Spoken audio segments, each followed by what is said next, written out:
Hello and welcome to Pro Baseball World Tour here on RGC Multimedia. Rick Crabb, joined as always by our spring training correspondent, Mr. Eric Marenbach. Eric, how was your weekend? It sounds like you had a lot of fun, especially today.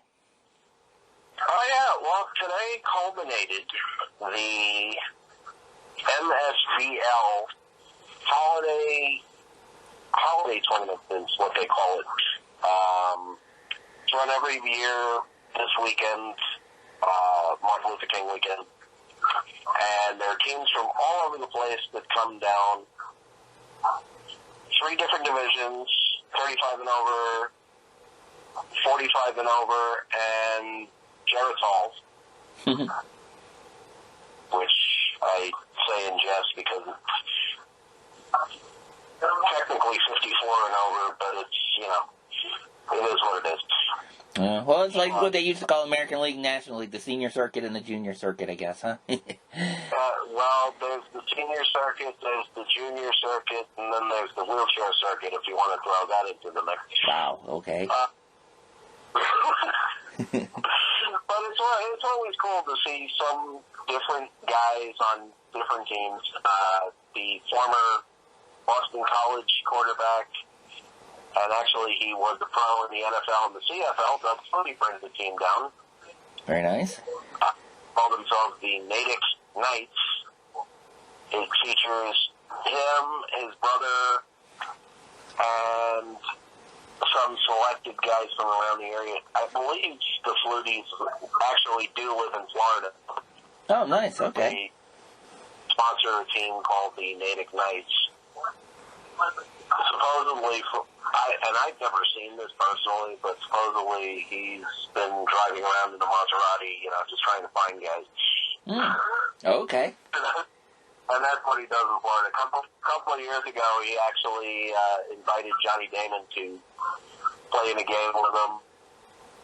It was a game that I had actually missed because I found it out at the last minute that Damon was coming for one game, and I must have left the house a little too late. So by the time I got there, his game was already over, and Damon only agreed to play the one game because he had some other prior family commitments to go to. Had he known about it, the excuse was, had he known about it too far ahead of time, he probably would have talked his wife out of committing to the whole weekend. But it was what it was. Right. And then the following year, I see him at Yankee Stadium at one of, the events that he normally attends. And I showed him a picture of him with Flutie that he actually had on his Twitter. And I go, you realize I literally missed you by like 10 minutes? He goes, wait a minute, you go to these things? So, nothing ever surprises people anymore. Right. And this particular year, I don't know whether it was because of COVID or whatever, but the team that I normally follow wasn't there. Some of the other guys had gone to other teams, including this one team that was actually called this year the Detroit Orioles, which actually featured 2 former Yankee prospects, one who lives in Georgia, and the other one lives in Arizona, who I've known for a long time. So I got to hang out with them this weekend. Actually, the one from Georgia had to go back home, so he was making the 8-hour drive up. So I pretty much played the role of Facebook broadcaster as I was giving his wife updates between innings. Oh, no kidding.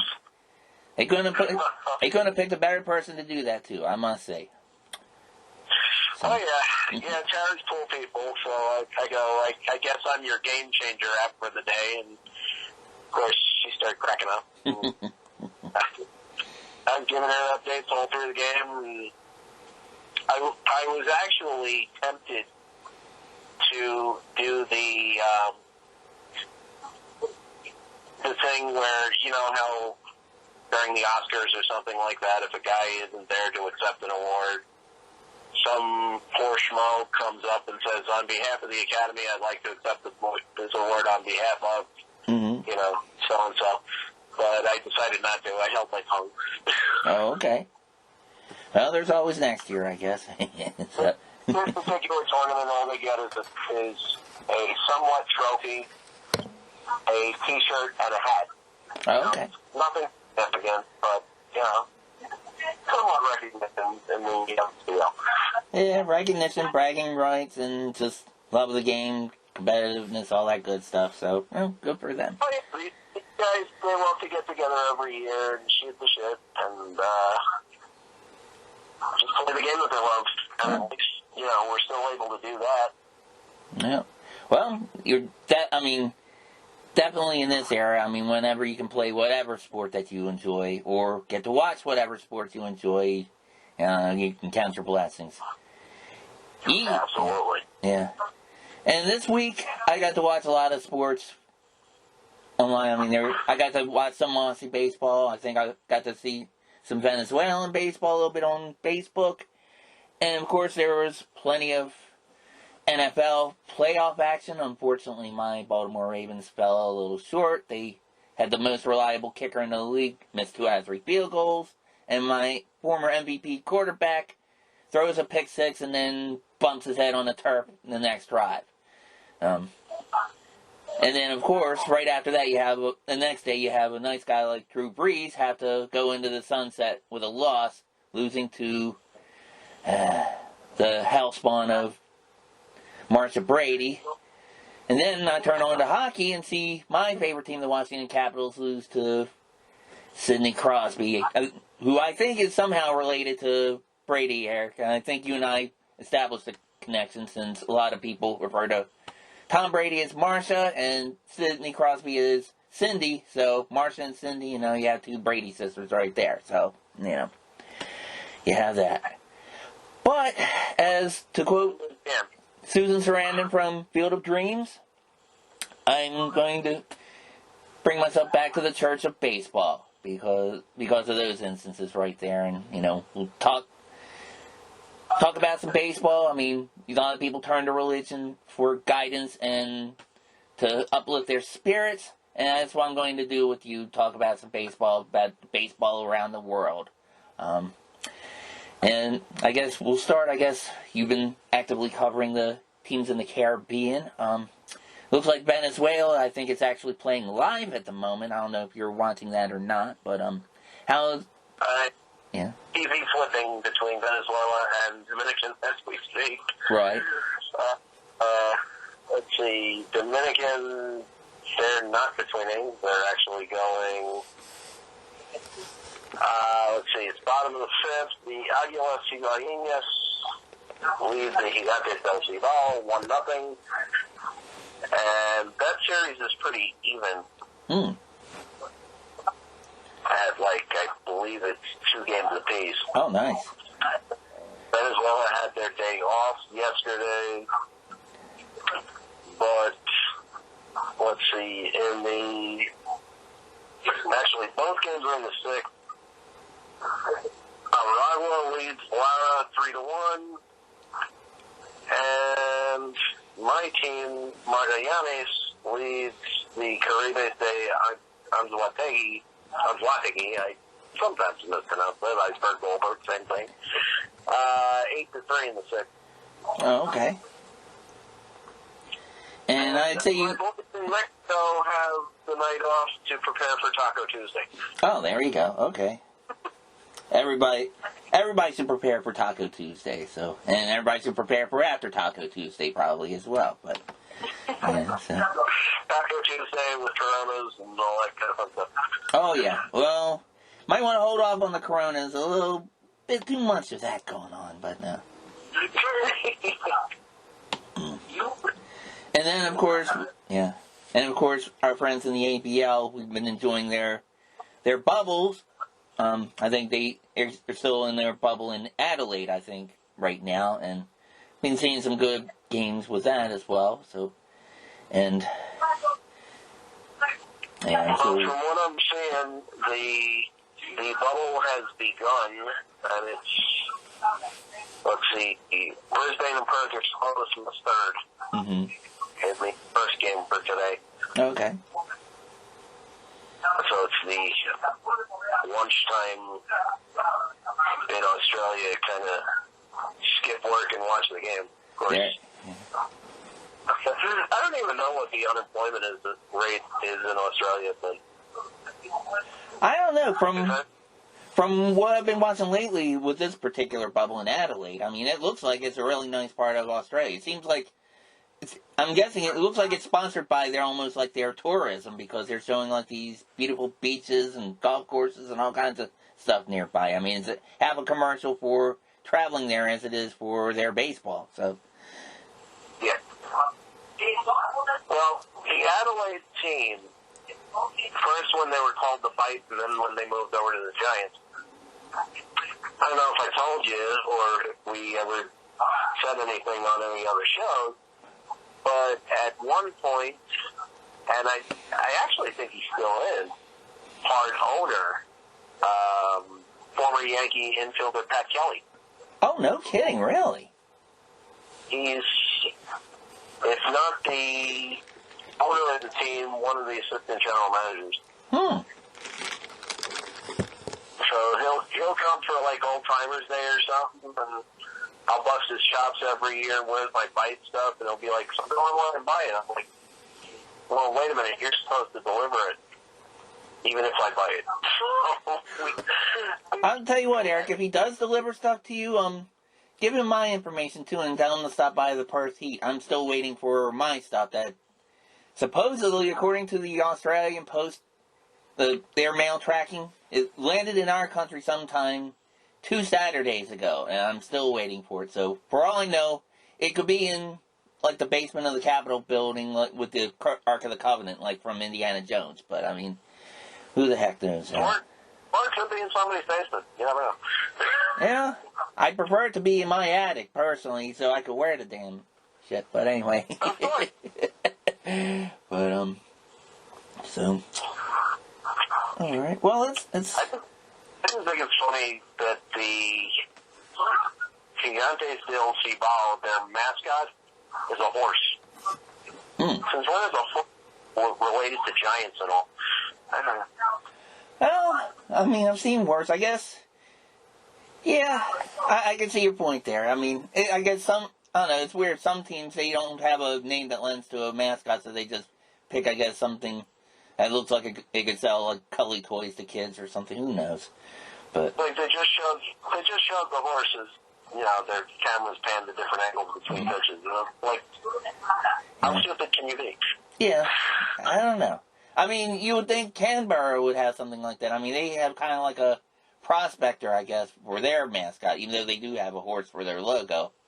I mean, a lot of their teams, they do have some. I mean, they have like I don't know. Brisbane has the Bandit. I mean, Melbourne has, like, the Aces. I saw they have, like, one guy who looks like kind of like an Air Force pilot. I haven't seen who the Heat's mascot was. And Sydney, well, they had to play more than 2 games to have a mascot walking around, so I don't know. And then, yeah, really, it would be nice if they played more than 2. Yep. Well, actually, I just came across a headline about that. And I was wondering, it's like all these other teams are making plans. It's like, okay, well, because of restrictions, we don't want to be quarantined, so we're going to go to Brisbane or Adelaide or somewhere else to play in a bubble. I'm wondering, why haven't the Sydney Blue Sox done that? Well, it looks like they're about to do so, according to this story. Looks like it says the Blue Sox to resume in Lismore with NSW government support. This is by reporter David Penrose. Sydney will resume its Australian Baseball League season in Lismore later this week after the NSW government came to the rescue. It's about time. The Blue Sox will host Canberra in 4 games at Lismore's Albert Park Baseball Complex from Friday under a partnership announced by Deputy Premier John Barilaro today, while NSW's North Coast will also stage the first ABL All-Star game since 2017 later this year. And that's pretty ambitious. I mean, a lot of leagues have canceled the All-Star games, and Meanwhile, they only have like 4 teams playing. They have an All-Star game. Okay. Sydney and the All-Star game will return to Lismore again next season under the partnership. The Blue Sox season was hanging in the balance following the introduction of border closures around the country due to COVID-19. Quote, border closures have forced the cancellation of 12 Blue Sox games, resulting in the loss of ticket sales and potentially threatening the future of the team, Barralero said.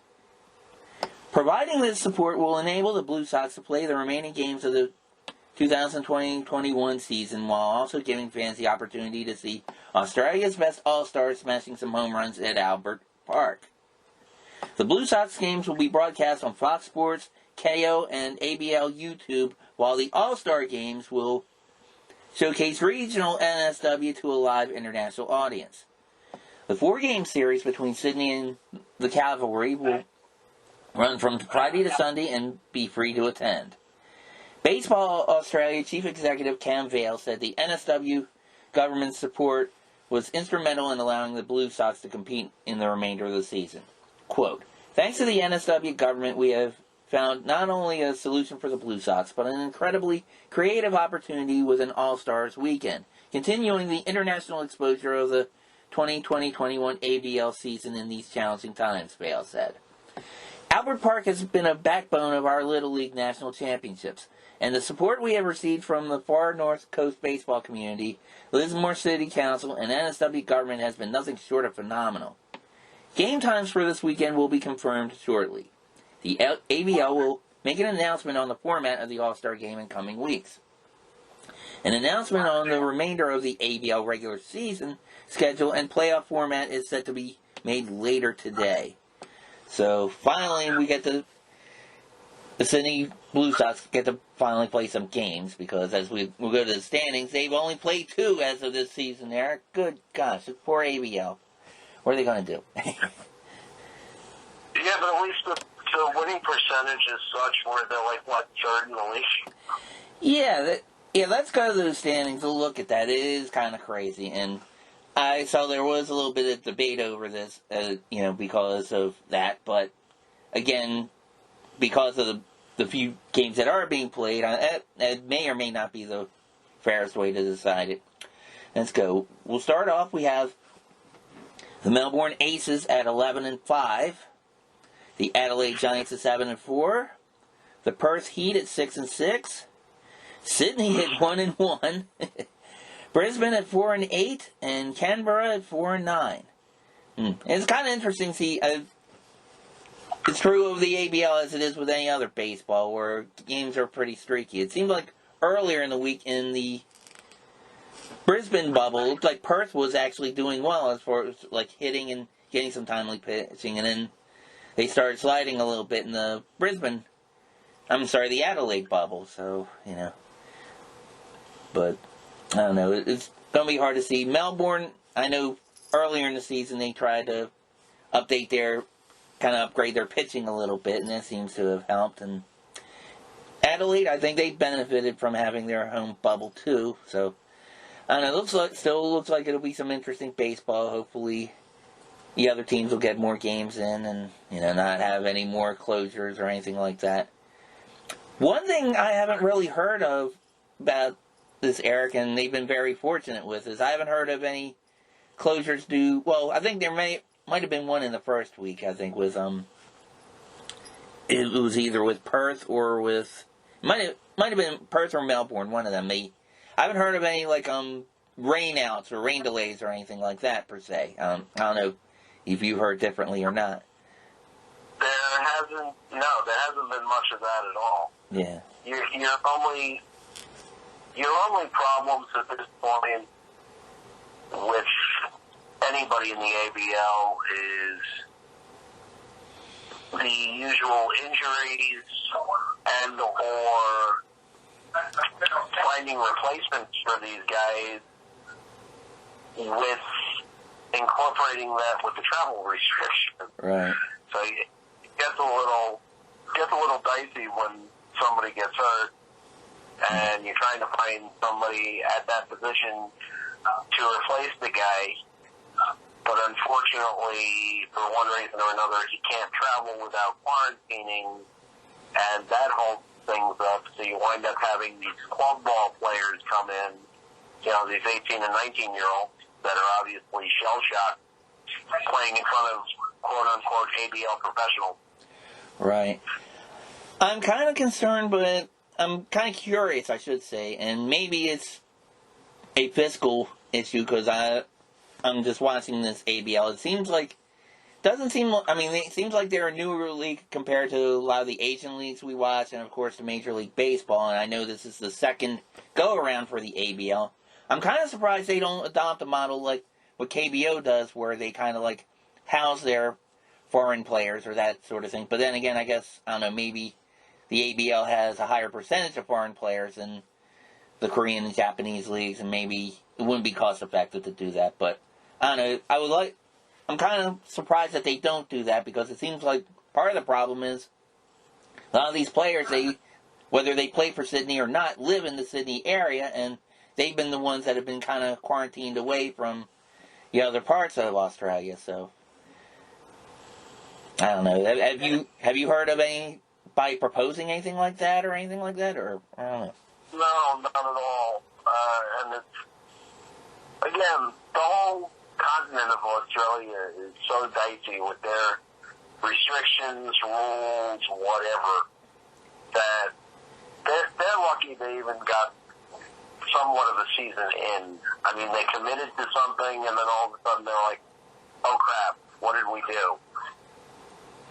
Well, one thing that they haven't been doing, and I've been really surprised at this is probably the only country in the world where I've seen this with their games, is the lack of mask wearing from these people. I'm starting to see it more and more in the games themselves among the fans, but I don't know. The first week I was shocked, and I mean I think I even mentioned in a previous episode, I was watching like a Sydney Blue Sox broadcast where they would interview some players. A lot of them were American or North American players quarantined in downtown Sydney before their season started, and they even said it was like they were shocked how many people were walking around not wearing masks compared to here or pretty much just anywhere else in the world. It's just, but well, there seems to be no mask mandates at all at any of these ballparks. I mean, from the games that I watch, and I watch a load of them, the stadiums that are allowing fans in, if you're showing up like some of these places are, I think they're, how do I say this tongue in cheek, but they're playing the role of South Dakota. Like that mayor or governor or whoever the hell she is, when she's like, we have our freedom. Okay, yeah. So there is no, real mask mandate as far as a ballpark. Right. In countries. Of course, that's not common sense out the window. And like our country, I think it's different states or different territories or whatever, different parts of Australia have different rules with that. And I've even seen like some of the games, as you've seen too with these, especially with YouTube and Facebook streams. Some of them they'll actually show commercials in between, but others they'll just show the feed, and you'll hear the announcements as if you were at the ballpark. And some of them I have heard like announcers say, okay, make sure you wash your hands, sit 6. They would give the regular CDC type of rules, sit 6 feet apart and all that kind of stuff. And some fans are doing it, but some fans, like you said, yeah, they're just piling in and sitting together and eating their popcorn or nachos or whatever they eat over there and just doing what baseball fans normally do. But, yeah. And as long as there's no mandate, within the league itself, you're not going to tell people what to do. Right. Even when it comes, okay, the vaccine over here, it's completely discretional. You're not going to tell somebody to mandatory take the vaccine if they don't want it. People don't like being told what to do. No. Unfortunately. No, they're not. And there's also been a debate, too, of whether workplaces can mandate that or not. But, there's some people some people don't want to get their kids vaccinated against chickenpox or whatever because they, some BS claims about it gives them, I don't know, makes them autistic or some baloney, but, yeah, I'm jealous of these people. I have friends who work at Johns Hopkins and stuff, and it's like they're getting 2 shots. I found out it's not 2 of the same shot; it's 2 separate vaccines because to fight 2 separate streams. I'm like, all right, well, cool, good for you, first supporters, but I haven't gotten any yet. Yo, man, share the love. I want to go with Eric to Taiwan or Japan or Korea. Come on, get your shit together. Let's go. Come on. Let's do it. That's why I said, and I'll say this forever until it's actually straightened out. The whole rollout thing is so arbitrary and so screwed up that no matter what you hear on the news, you just can't believe it until you actually see things for yourself where people are trying to book appointments, they're not getting them, and or they're booking multiple appointments, shutting out other people from actually getting them, and or you have people that get shots without even having appointments because they donated to a certain political party or station or yada yada yada. So the whole thing is completely arbitrary. Yeah, and especially since you see elected officials getting it. It's like Nancy Pelosi is the last person in the world that needs any type of shots. I'm sorry. No. But it is. But no. All kidding aside, though, it's like, I don't know. I want them to get this vaccine out, both of them as soon as possible, And if there's a third stream coming out, get a third vaccine going, too. I even read something today, Eric, where they said for people who get a shot of each one, they have, it's like 95% protection against it. It's still not 100%, but I'll take those chances. And he said if you only get a shot of one of them, I think they said, the Pfizer one was first, and then the Moderna one was the second one. And he said if a lot of people were, the first one they're getting is the Pfizer one, it's like a 50% protection. So, I don't know. Either way, I don't know. I don't care. Left arm, right arm for me, In the case of Jennifer Lopez, or left cheek or right cheek. There you go. Hey, you know what? I'll do that too. What the hell?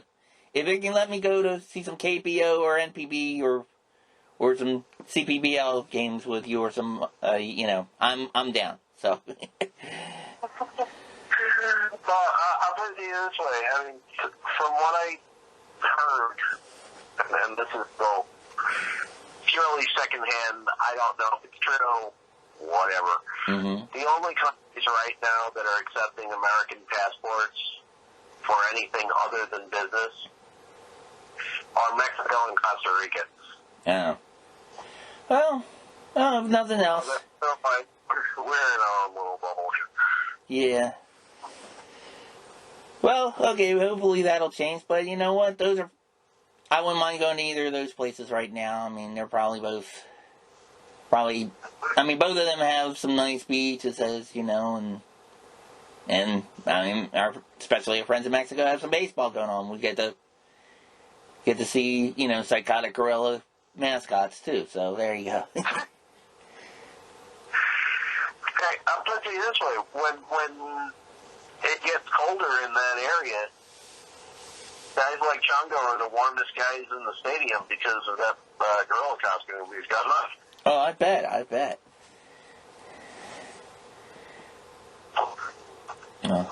Although I will say the one clip that I play at the beginning of our show where Chongo is attacking the cheerleaders, it looked like the cheerleaders might have been a little cold before he hit them with that spray paint, but I could be wrong. But they were not only cold, but they were happy to see him. Oh yeah, I'm sure. As any attractive young lady would be seeing a gorilla. Just ask Fay Ray or Jessica Lange, but anyway. But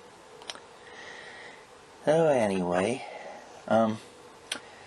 let's see. Well, fans, we're going to take a quick break, and when we get back, we'll talk about some more news around the league, and you're listening to Pro Baseball World Tour here on RTC Multimedia. We'll be right back.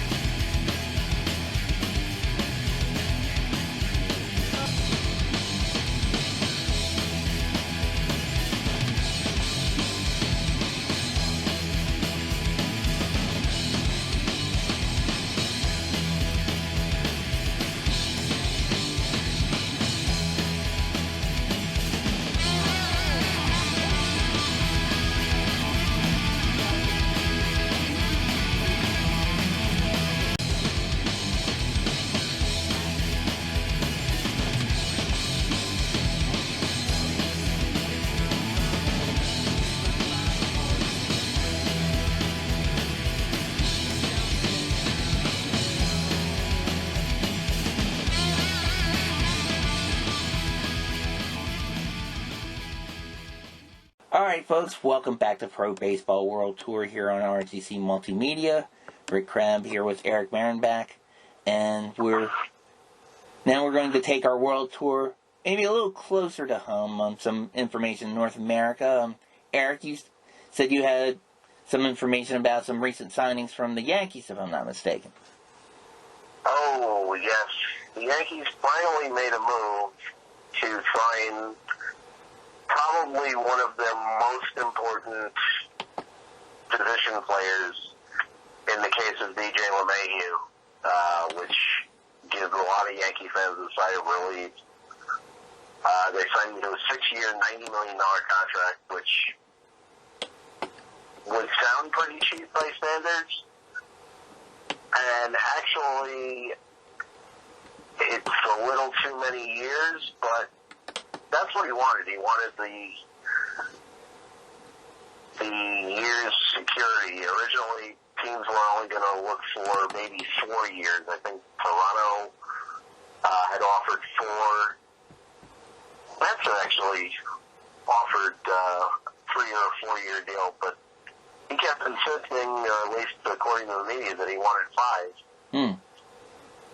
The Yankees went for 6.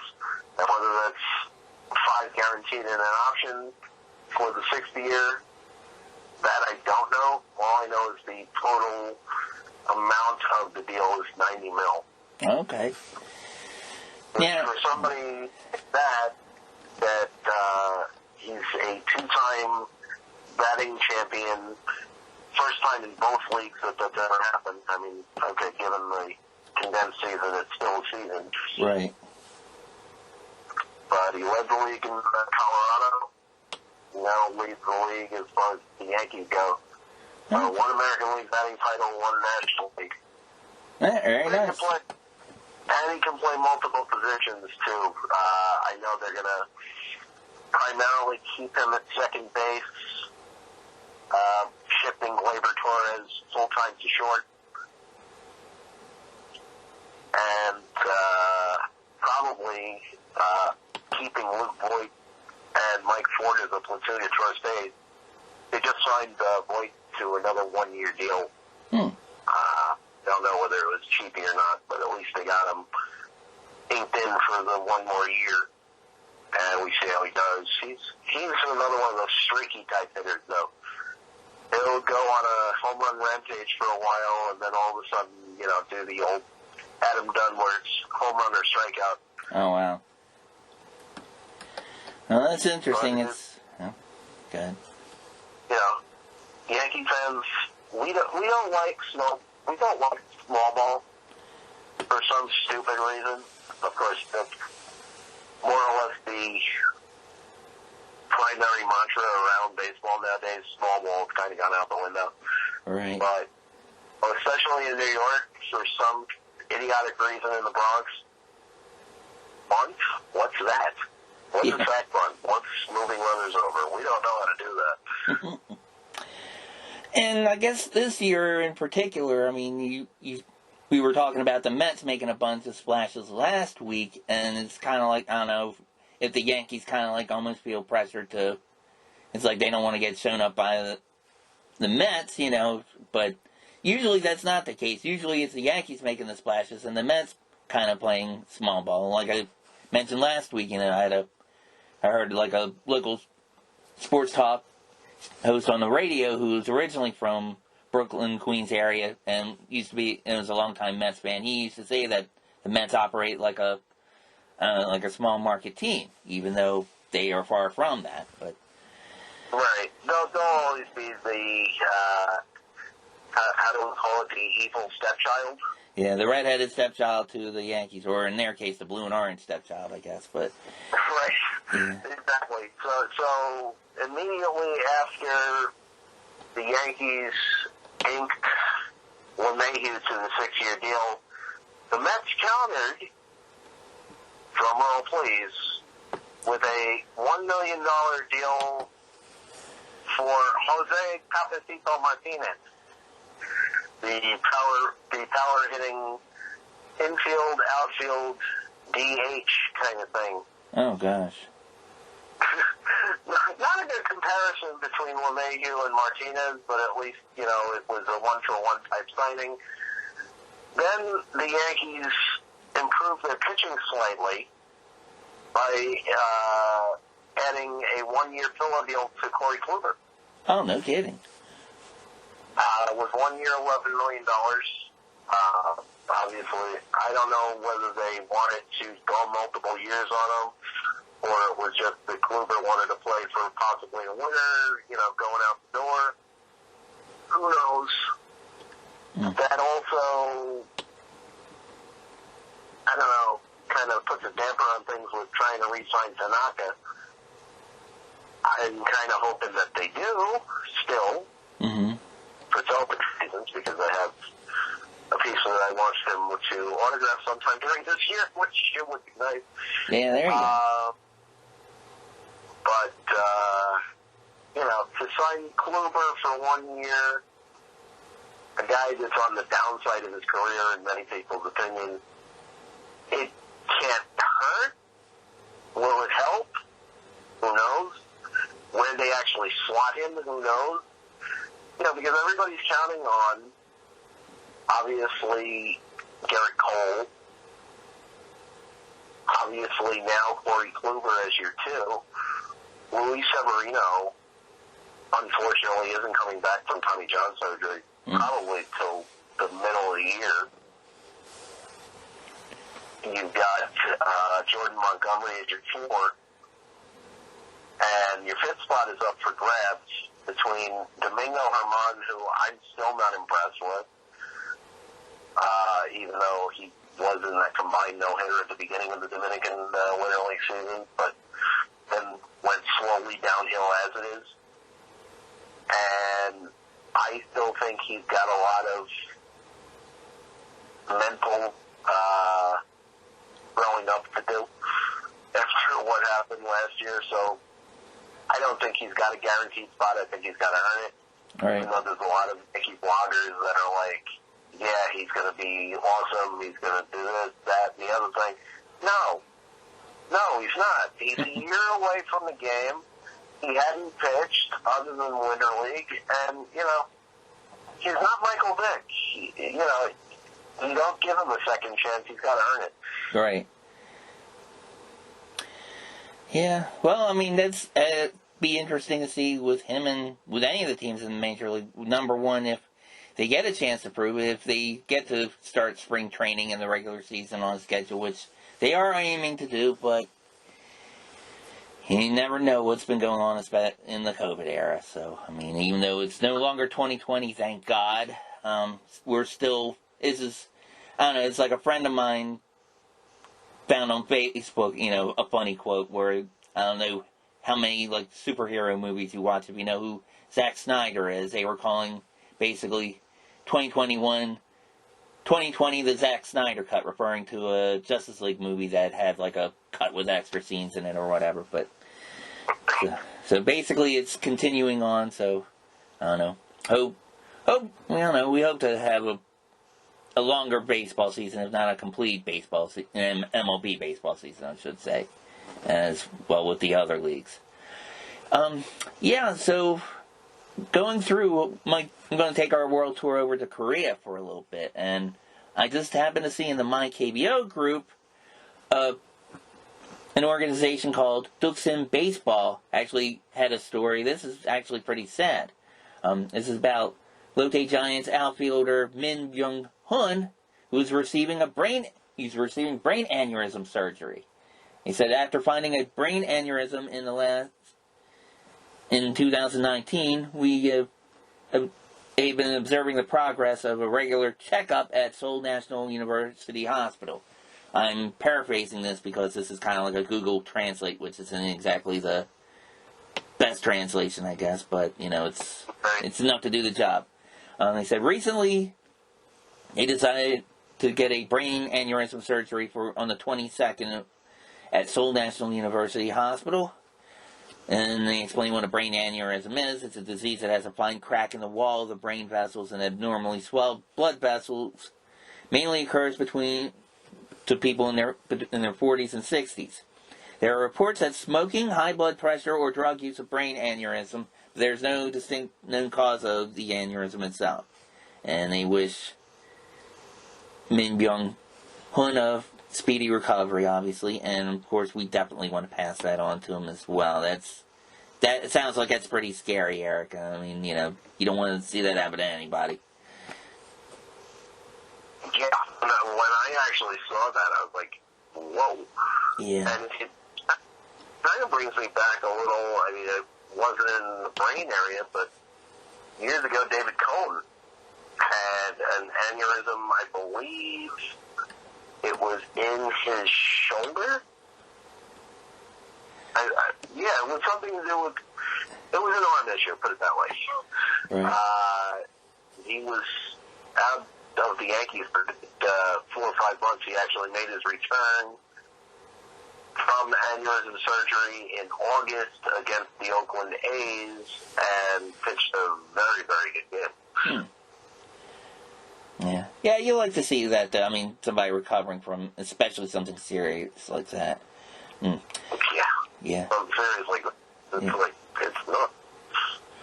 Well, I just happened to see right as you were mentioning, about David Cohn's status, I saw that Danny Kurtz, the moderator of MyKBO, actually posted a story related to it where Mr.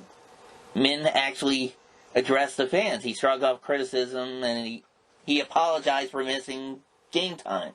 Quote, "As a veteran player, I wanted to stay on the field and keep playing. I am really sorry that I will be away before the start of the new season with the surgery," Min said. "I'll try to wrap up my rehab as quickly as I can to return to the field." Now, Eric, you and I spoke about players in the past with injuries. I mean, I remember they had that one pitcher, I think he was he for Kia or Kiwoom, that took that line drive to the head or something, and he apologized for missing the game, where it's like, buddy, you're almost killed by a baseball, and Danny Kurtz is even saying the same thing. He's like, no apologies necessary, just get better. But it's like, I don't know, the mindset of the KBO players is interesting. They kind of feel bad. They don't want to miss a day's work, not just because they're afraid of losing their spot in the lineup. They feel like they're letting down their team, their fans, and I don't know. It's kind of a refreshing and, very generous mindset for these players, but it's like, we understand. Good for you for being tough, and, but we want you to get better, not just because, you can hit fifth in our lineup. You're a human being. We don't want you to, suffer serious injury or die from this stuff, It's like that way in all of Asia, they're like, we're getting paid to provide entertainment for the fans, and if any time is missed, they feel like it's their fault. Right. You're hard, dude, or you're doing whatever you can to stay on the field, but, if you get hurt, it's not your fault. Things happen. Right.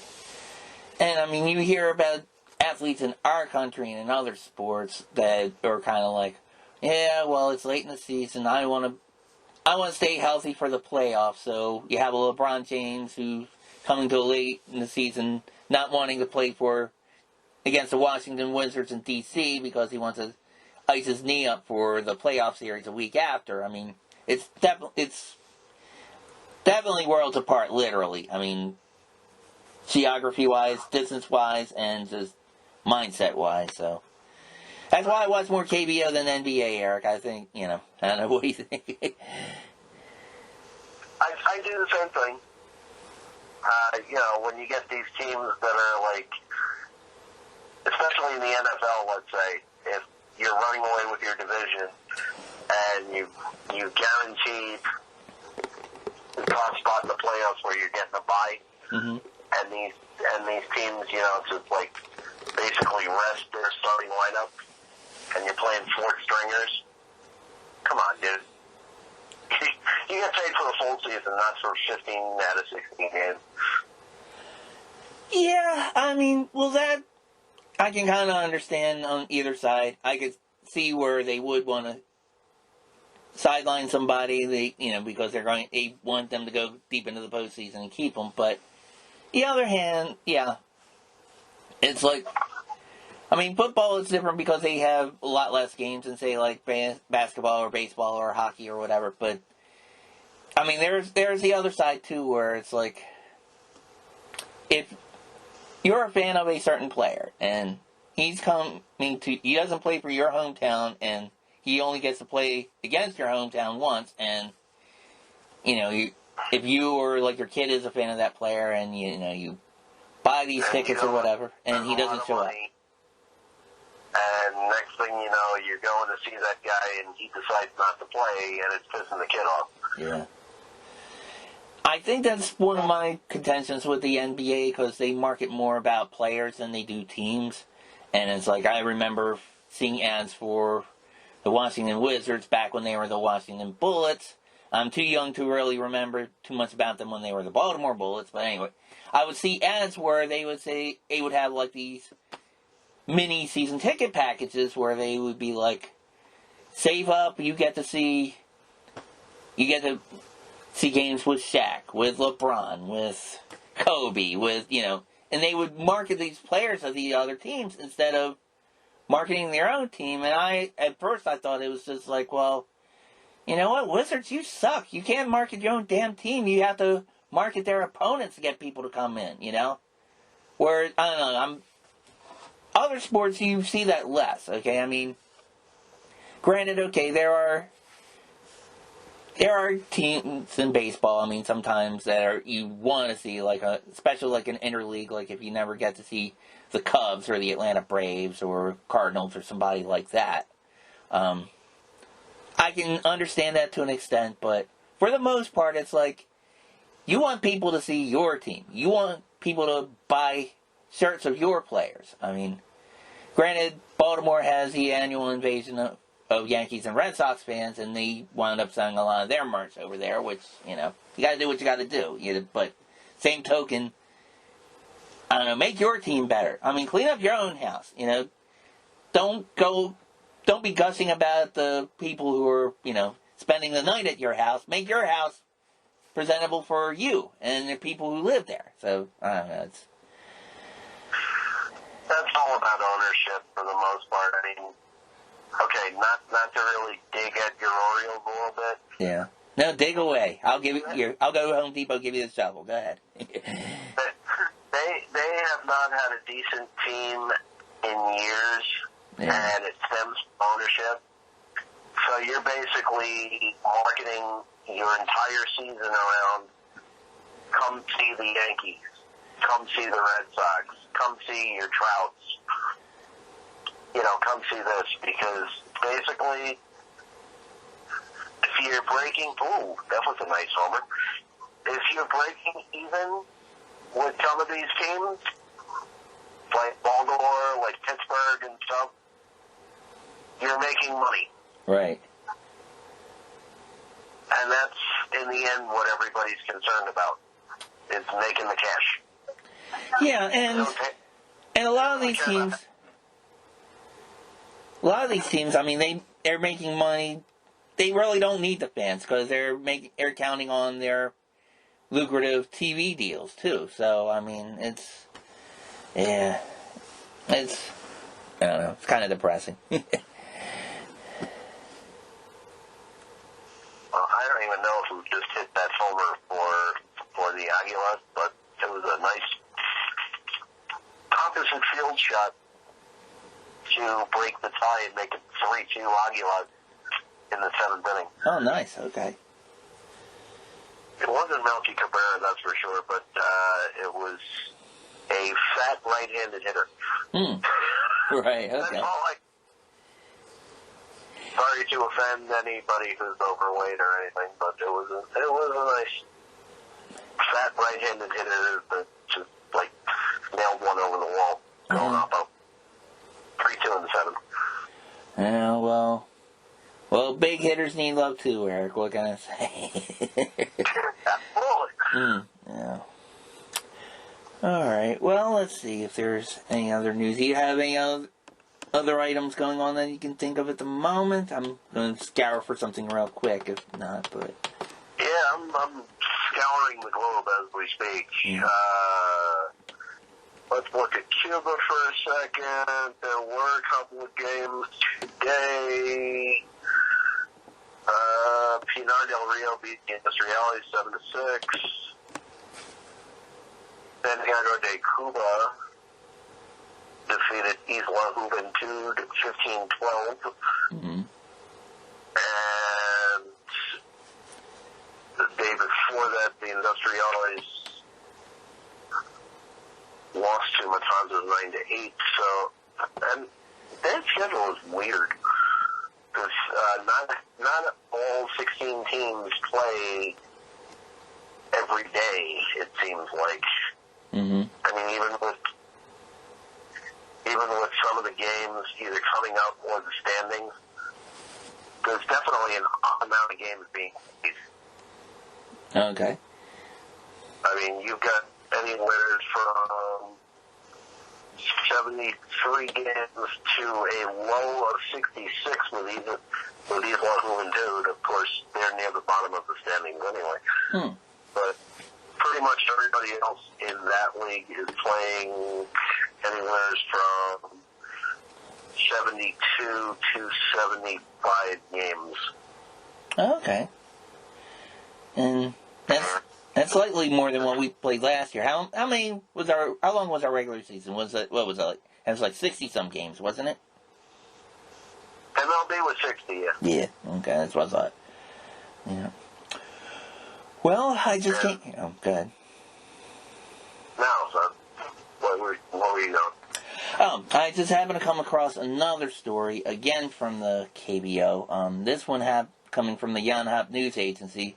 Looks like KBO, they're trying to prevent what you had just mentioned with that league as far as getting in some more games and with problems the ABL have had with some of their players being quarantined and all. It looks like, according to this headline from the Yonhap News Agency, it says KBO clubs scrambling to bring foreign players in time for spring training.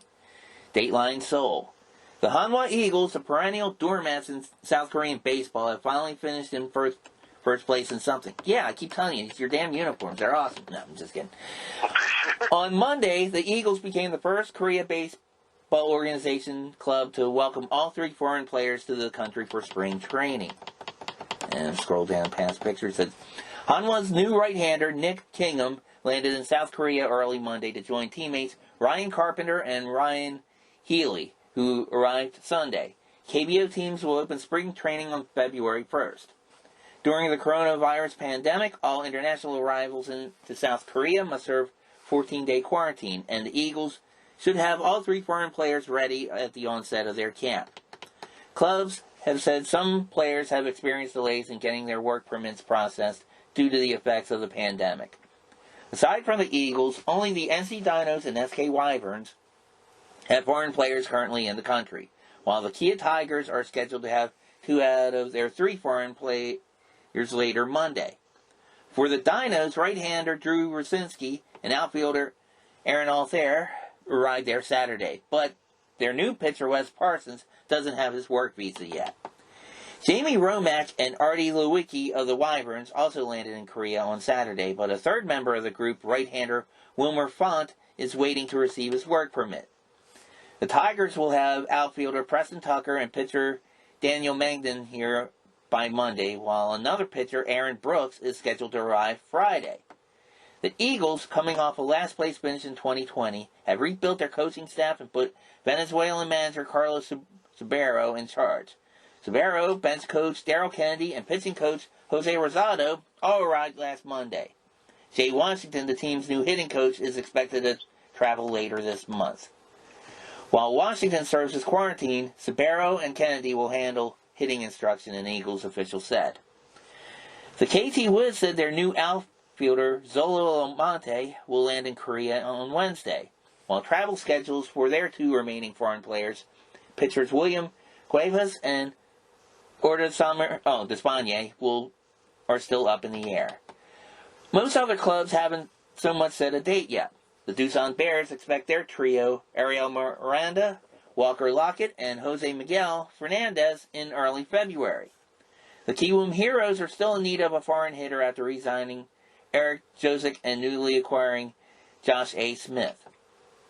With travel restrictions in place during the pandemic, all KBO teams will hold spring training at home, rather than in warm locations such as Arizona, Florida, or Australia. At least there is more clarity to the build-up to this season than the last. After completing their overseas camps in late February or early March, some KBO teams chose to send their foreign players home while the virus was raging through South Korea. As the situation here improved while that in the United States, home to most players, worsened. KBO clubs scrambled to bring their foreign players back to South Korea. Those had to serve their 14-day quarantine, and some players never quite recovered from missing a big chunk of preseason time. So there you have it. Kudos to the KBO. I mean, it seems like, I'd say, if they're not the best as far as planning for this pandemic, Eric, they're definitely in the top 2 or 3 as far as leagues throughout the world. I mean, with this, good for them. They're trying to scramble and try to get as much of a season as possible and trying to get all their foreign players in on time to do that. So I think that's good news.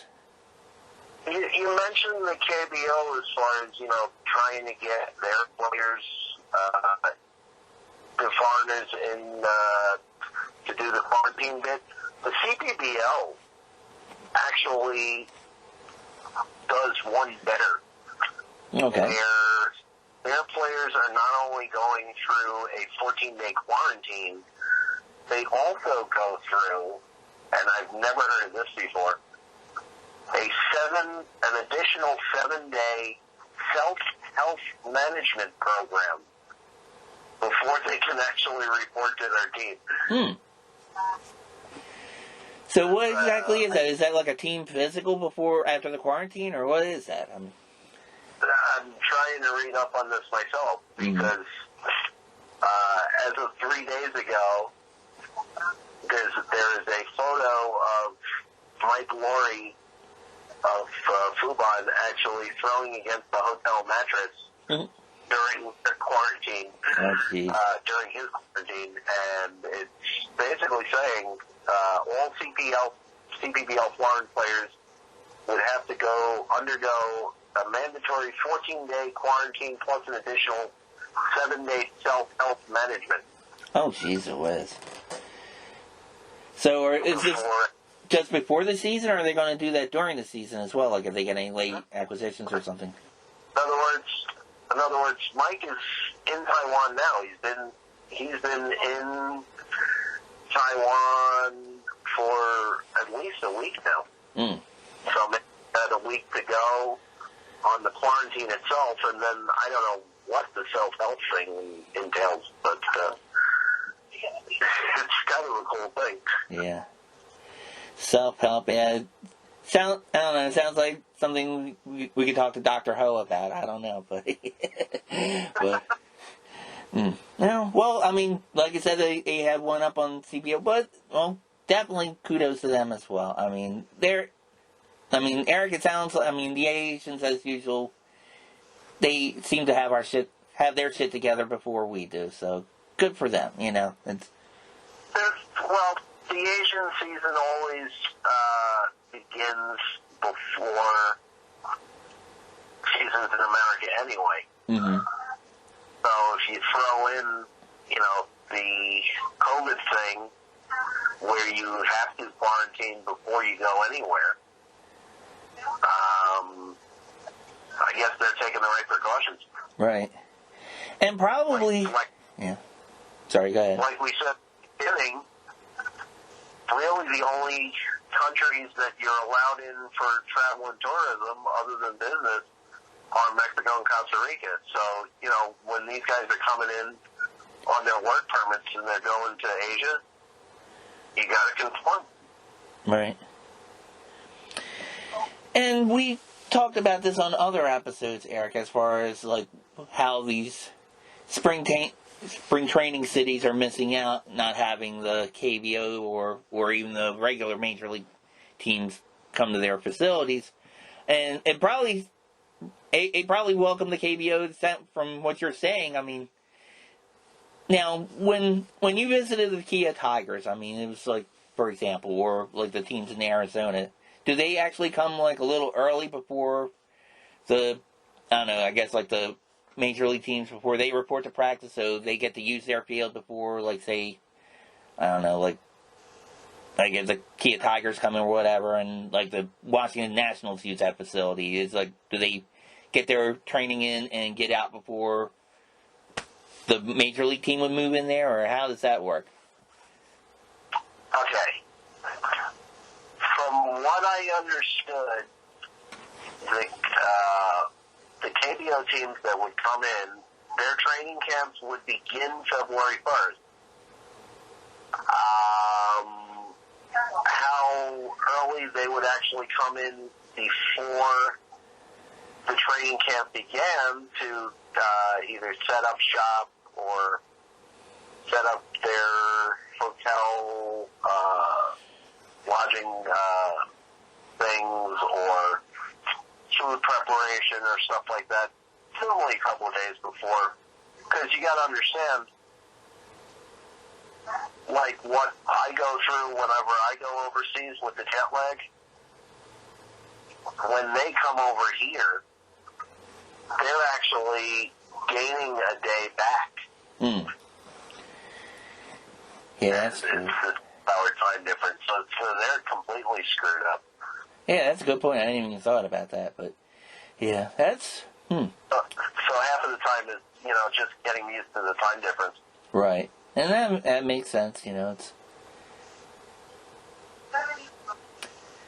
yeah. I mean, yeah, because I was wondering about that, because I mean, I always hear about, like, with our major league teams, they say like pitchers and catchers start reporting in February, that kind of thing. But you know, I didn't know if that meant the KBO teams that came here had to like come maybe a few weeks beforehand, so you know they can get use of the facility. But no, it's normally a couple of days before, just to get acclimated to the time difference.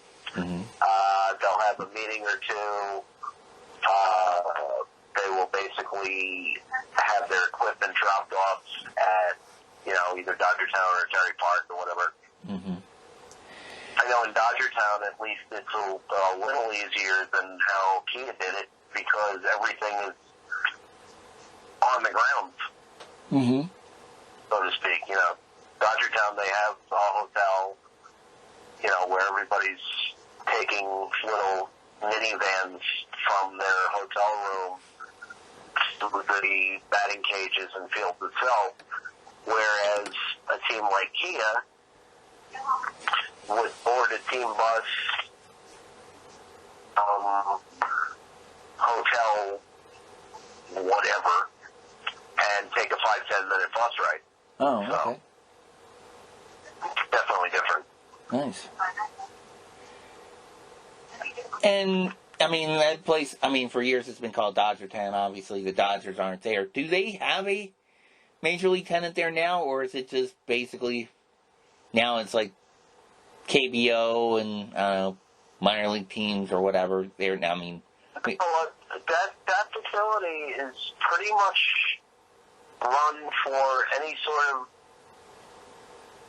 pop-up high school or weird tournaments that pop up. It's really not used year-round, or even for spring training like it used to be with the Dodgers. Right. They keep the name Dodgertown because it was grandfathered in some 60, 70 years ago. But, other than renovations around, as a matter of fact, I'm going to a tournament there this weekend. I don't know how many teams are actually in it, and I don't know if it's the same type of setup like I just left with the MSBL. But there is at least one former major leaguer there that I know that's going to be pitching there on Friday, Rusty Meacham, who actually played for not only the Tigers, but the Rays, Kansas City, and a slew of others, along with playing a couple of years in Taiwan for the China Trust Wales. We keep in touch often, and all of a sudden I get a text from him. I'm pitching Friday at Dodgertown. Oh, nice. Okay. So I'm going to shoot over there. And fortunately for me, it's the early game. Oh. So his game's at 9 o'clock in the morning, so I get to leave my humble abode. I'll probably leave at 7 o'clock in the morning because it's about an hour and a half drive. Okay. He's usually very efficient with his pitching. He'll go 9 innings in a game. A typical Rusty game will last 2 hours for a 9 game. Okay. He'll do taking care of business thing, and we'll probably go out to lunch or something. I don't know.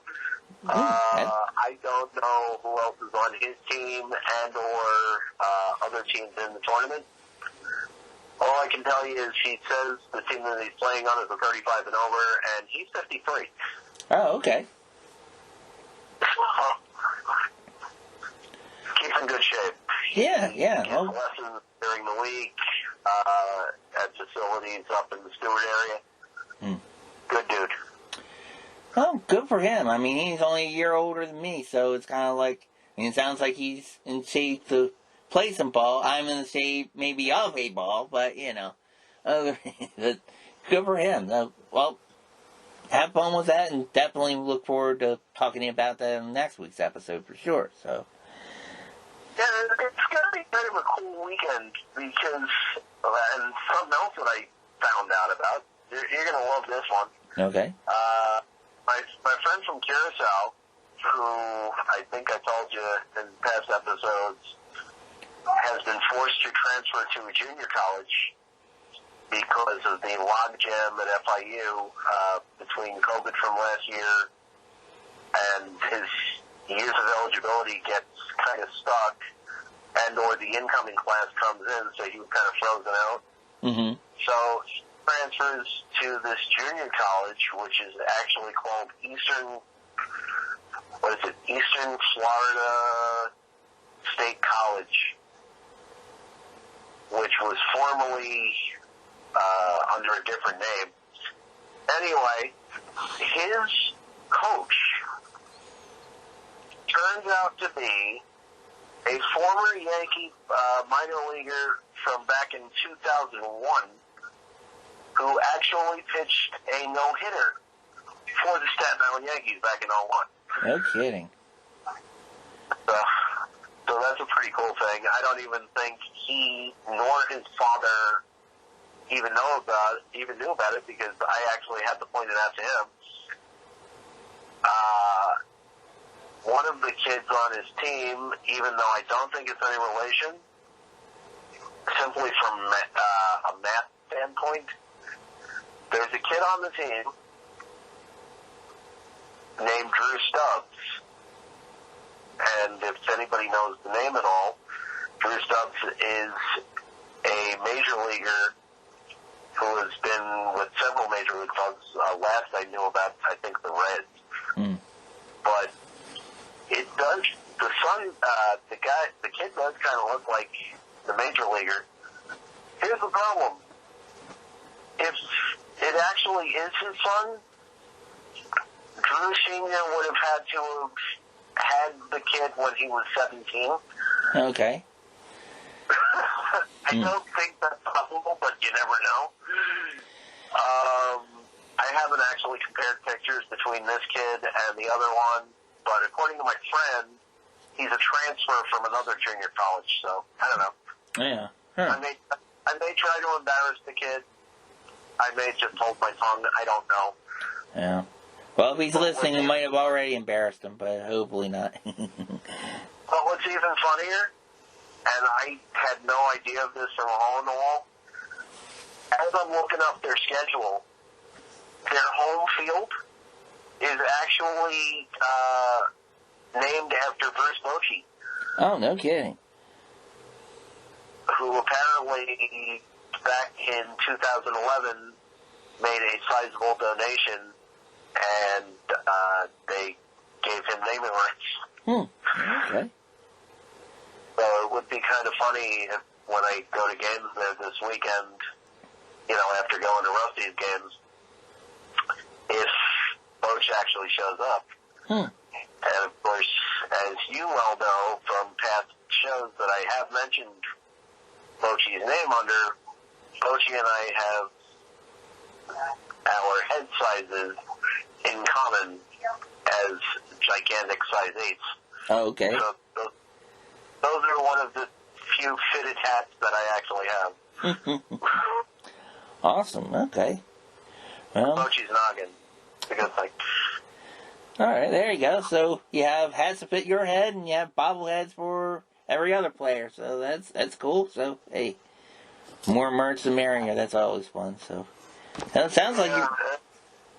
It'll be even more hysterical if my Jason Arnold no-hitter bobblehead comes in the mail right in time for the first weekend.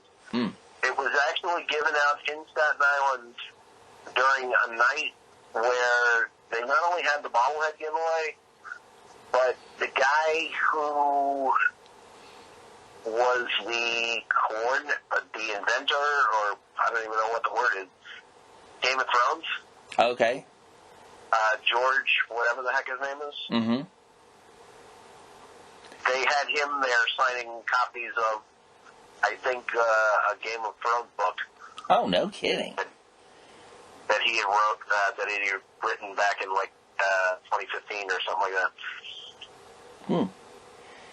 And that was one of the games that I normally would go to just for the giveaway that I never went to, only because I figured they had a Jason Arnold mini bobblehead that they had given out years before that looked kind of doofy. So I didn't want to double up on it. Right. And plus, I'm sad to say that I'm not a Game of Thrones fan, so the whole night didn't interest me. So we wound up skipping it. Oh, I understand. Yeah, I have friends who follow that show a lot more. I've only seen bits and pieces of it. It's like I would watch some highlights on YouTube, that kind of thing. But just so I can talk to people, have a good conversation about it. But yeah, I haven't followed that show either. But I would imagine that would have been a popular night, though. I could see. That sounds like something minor league would do. They would have Game of Thrones night, Star Wars night, superhero night. That makes a lot of sense that they would do that. And I'm surprised more ballparks. Well, I guess this past season they didn't have a chance to, but in years past, I remember the Bay Sox. I haven't seen them do a Game of Thrones night, but it wouldn't surprise me if they do that. When minor league teams are allowed to return, but I just want anything to return instead of watching it on TV. Amen to that. Amen to that. The way I figure it, even if I do go back to New York in April, when MLB begins, if they don't start letting fans in the beginning, I'll just watch, my Franklin Square Hitmen, 12-year-olds play a bunch of games on the weekends. So at least that's something to do on a personal level. But I want my pro ball. Yeah, I do too. I don't want to whine, but I want my pro ball. Yeah, not just to see the game itself, but I mean, the fan experience too. You miss that. I mean, miss hearing the hot dog vendors and, and just the fans. And even though there are a lot of things that are aggravating about going to ball games, I mean, and for the major league games, it's the parking, the price of concessions, and all that stuff. You know what? Enough time's gone by where you can be almost glad to see that for a little bit. And then of course, as memory spans usually are in this country and other places too, but especially here, we'll forget about all that and be complaining about it all over again. So, but right, suck it up, Buttercup. Yeah, no kidding. As my 7th grade Spanish teacher would always tell the kids, and I still use her phrase today: "Suck it up, Buttercup." Yeah, no kidding. I definitely want to go to some Oriole games again. I want to go to some minor league games because I have friends who would rather go to them than Orioles, mainly just because, they live closer to D.C. and those teams are closer to them and it's cheaper anyway. But, there's other places too. I like going to Philly. I like to maybe catch a Phillies game. I have relatives in Pittsburgh. I've always wanted to go to PNC Park. It looked like a gorgeous stadium. I'd love to go to a game there, and I was actually talking to my cousin about doing that, and then COVID happened, so. But it's a great place to go. Pittsburgh is. So the bridge that's around there, and I think it's around a mile, maybe two.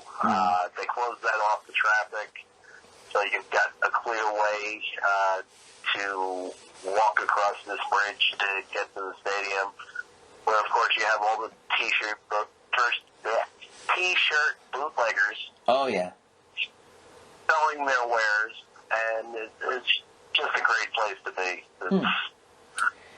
Yeah, I'd like to try that out. A lot of ballparks are good for that. It's like when I went to the World Series watch party in Washington, D.C., they had a lot of them. As soon as you get off of the metro stop and walk to the ballpark, and even though it was pouring down rain, they still had, like a steel drum band kind of playing, between there and the gates of the ballpark. That was kind of cool. But, yeah, it's little stuff like that you miss, A lot of times, it's the fun thing about sports. I call it a satellite effect. You have all your bars and all your restaurants, and like you said, you have the bootleg t-shirt vendors and all that. Just having fun around it. It's like last week. I think I mentioned that I went to a Mets game with my girlfriend at the time, and we went to Coney Island, and she didn't want to go to the Brooklyn Cyclones. But when we went to the Mets game, that was actually cool because they had at that time. New York water taxi, to take a ferry basically from Southside Seaport over to, at the time, Shea. It was one of the reasons we went is because I think it was the last year of Shea. But as soon as we pulled up, they had this really cool, I don't know, kind of a bunch of little marinas when we pulled up, and they had t-shirt and hat vendors, and then they had this one place where it was kind of like a dock bar where they had dollar beers before you go in there, and I was like, man, this is great, But then I found out the year after that New York water taxi stopped doing that, and there was this one local company that actually had you could take a boat to the game, but you had to find your way back, I guess, through LIR or the subway or whatever. I don't know how they expected you if you're not driving up, then how they expect you to get back. But I guess New York people are pretty familiar with getting around without a car, and they're actually pretty knowledgeable about that. So the subway system is usually pretty tight, unless you get your delays because of power outages or construction or what have you, but right. Generally. Oh, okay. Yeah. So everybody, put on your damn mask, get your vaccines. Come on. Eric and I want to go to baseball. If not, he and I are going to be very upset. We're going to come out swinging. We'll get a bat that isn't autographed by our favorite players, and we'll start swinging that thing around. and might have to be doing the show from jail from beating some people up with a Louisville Slugger. So, anyway, on that note, Eric, all right, do you have anything else you want to add before we sign off, or? I don't know if they allow Zoom meetings in jail, but you never know these days. Yeah, exactly. All right, well, fortunately, folks, we don't have to do that now, so thank you for listening, and we'll talk to you next week.